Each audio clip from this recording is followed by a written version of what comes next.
Hi friends, praise అలాడ్ అందరికీ. ఈరోజు దేవుని వాక్య భాగంలో నుండి లూకా సువార్త 14వ అధ్యాయం 1 నుంచి కొన్ని వచనాలు. విశ్రాంతి దినమున ఆయన భోజనం చేయుటకు పరిసయ్యుల అధికారులలో ఒకని ఇంటిలోనికి వెళ్ళినప్పుడు ఆయన ఏమి చేయునో అని వారు ఆయనను కనిపెట్టుచుండిరి.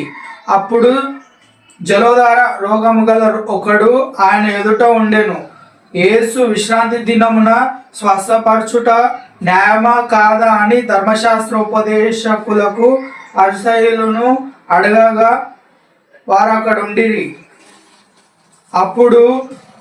అప్పుడు ఆయన వారిని చేరదీసి స్వస్థపరిచి పంపివేసెను. మీలో ఎవడైనా గాడిదనైనను ఎద్దైనను గుంటలో పడిన ఎడల విశ్రాంతి దినమున దానికి పైకి తీయడా అని వారిని అడిగాను. ఈ మాటలకు వారు ఉత్తరం చెప్పలేక ఉండిరి.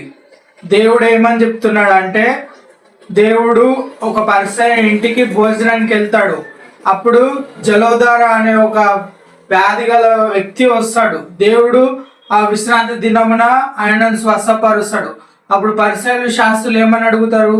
విశ్రాంతి దినమున ఎందుకు స్వస్థపరుస్తున్నావు అని అడుగుతారు. అయితే దేవుడు ఏమని చెప్తాడు?